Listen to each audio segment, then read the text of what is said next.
past 3 days alone. Okay, now a stock which saw a large block yesterday is Happiest Minds. Promoter Ashok Soota sold a large chunk of his share.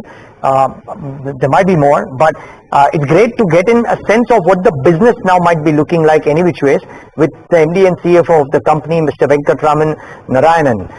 Venkat, great having you. Thanks for taking the time out. It's been a while, and thanks for being patient with us while we were talking to another company.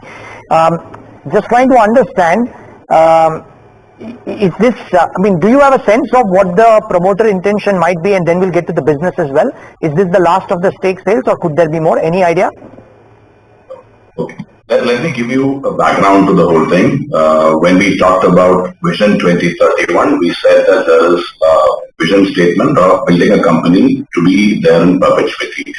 For that, you need a stable promoter holding, and that percentage that we had visualized, Ashok had visualized, was about 40%.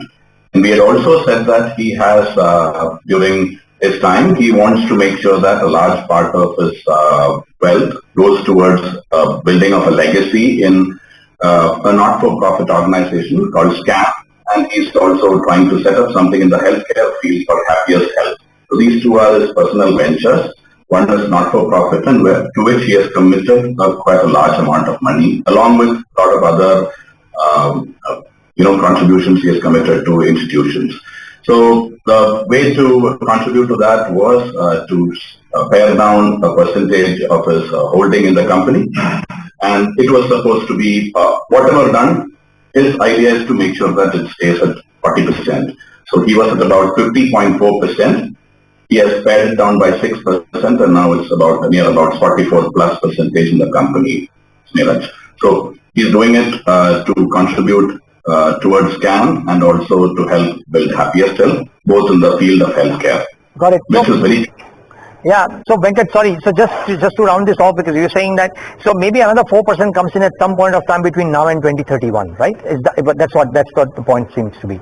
Yeah, as part of any transaction of this sort, sure. He gives out a lock-in saying he wouldn't sell for a period of time. But yes, but you should also be mindful of the fact that we may also raise capital that will also dilute him. So, but the puts and takes, yes, you are about right. Okay. Venkat, good to get that clarity, and thanks for that. Now, coming to business as well, because a large block typically brings down the valuations of a business a little bit. So people who want to buy into your stock must be happy. Just tell us what the business is looking like currently, because a lot has changed between 2 quarters ago and now, with Accenture talking about generative AI bookings looking strong for them, but that's a different beast. How do you see the landscape in India and for Happiest Minds individually? So last year, I'll start with our performance last year. FY24, we did about 11.3% growth in revenue terms. So if you look at it in comparison to most of the big people or comparator companies, we have been really top of the pack. There is maybe we are 1 or 2 when you compare us with those companies.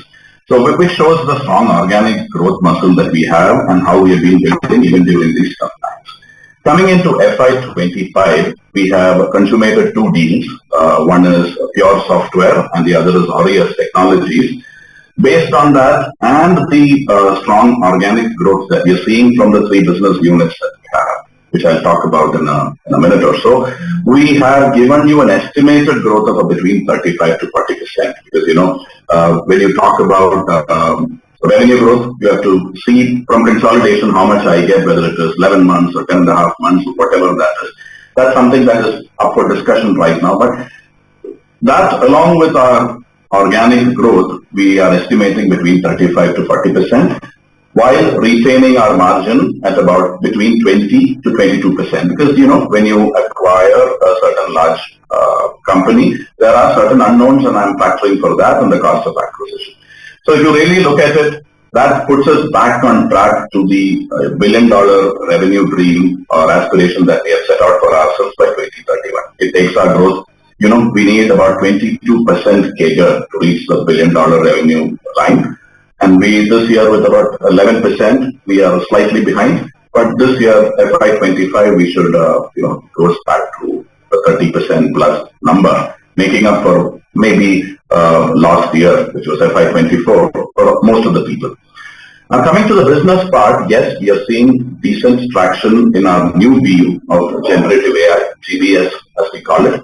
We are also seeing quite a few conversations happening. Out of our 250 customers, I'm sure for 200 plus customers who we have touched base with are talking with us about how we can help them with generative AI.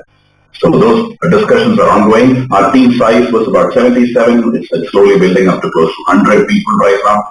So that's something that is the focused generative AI people. Then we've got the normal AI, analytics and AI. All of that are sitting in the COEs, those capabilities. Those people, happiest minds, are sitting in the COEs. Put together, we are a decent sized strength in generative AI and the wraparound business. Starting quarter one, quarter two, we'll start reporting those numbers as well. And it will be open to public view as well as to what we are doing in our generative AI. But suffice to say, close to 50 to 70 case studies or even more. We have got about 22 revenue earning projects. That's also the number of signups are going up at a very quick pace. There are standalone generative AI projects. There are, sales into our existing customers and projects. So quite a bit of activity happening. That's on the new business. But if you look right, at Mr. Narayanan, let's talk about Gen AI in a little more detail, and then we'll quickly move on to the rest of the business in the US and, of course, the markets that are going to be significant going into the next few years. You talked about how you're clearly one of the leaders in the space because you're ahead of the curve with a number of clients, like you've talked about, where you're working and doing projects on Gen AI. Give me a sense of how much can we expect between now and, say, FY26 for Gen AI to contribute to your top line? And are the margins much healthier here? Because this is a business that a lot of tech companies are still trying to get their head around in some ways.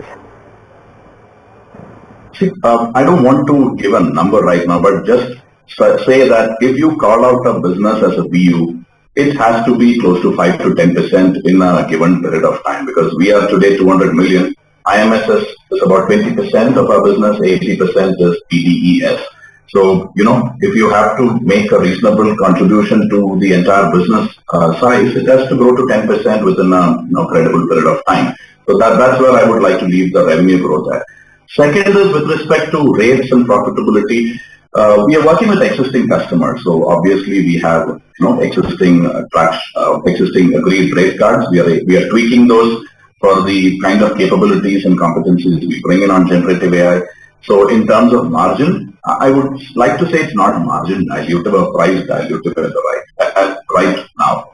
With respect to new projects, new customers, again, it's at market-led prices. Our pricing has never been cost plus; it has been always market determined. So to that extent, that's given us a leg up. And like we have been saying right from IPO, that's about 3 years back, we have had a premium to the Indian market in terms of pricing. We are maintaining that. So that should address it. Right. So Narayanan, how is business looking most importantly? We get so much of mixed commentary coming in, but you're at the realm of it and the action is clearly focused around the US largely. Are we seeing a pickup in deals? Because from what we understand, not too much can be expected that elections are behind us in the US. Do you feel the same conversations moving to closure yet? So here I would like to give you a larger statement. One is, you can't keep away from investment in technologies for more than maybe a year and a half, 18 months or 19 months max. After which, because in the current day, businesses are run by technology. It's no longer a staff function or a good to have. So I'm sure everybody accepts that. And if it's so integral and core to your business, you can't stay away from new investments into that for more than 18 months. If you look at it, people talk about recession in the US and then talking about elections, rate cuts, a lot of reasons as to why they have stayed away from new investments over the last couple of quarters or even 4 or 5 quarters. But things seem to be changing there, and the need to again reinvest in technology and be on the cutting edge is something which is going to be an imperative. Just like generative AI, lots of investment is going, it's all new investments. So to that extent, we are all expecting that investment to come back, and just like post-COVID, there was a rush for technology. It may not be to that extent, but you will still see a lot of money and investment coming into the market and into new technology. But despite all of that tough year, we have grown about 11.5% last year, and we are trying to continue to build on that, base and push ourselves in. One final point is we have about 70% of our business coming in from US, 68, 70%. But India is a very large market for us. It's disproportionate to our size, to about 18 to 19%. And we are seeing amazing amount of traction in business build happening in this market, whereas Europe is kind of stable right now. All right. Thank you so much, Venkatraman Narayanan, for speaking with us. That outlook is interesting. And that's the story with Happiest Minds was in the news because of promoter stake going down. And I think that's the important thing, that there's more to go there. Ashok Soot's stake now at 44 and he wants to bring it down to 40. So that would be the big takeaway, I suppose, from that interview. Stock is just about up by a couple of points. We are going to be seeing two big listings, D Development and Acme Finch.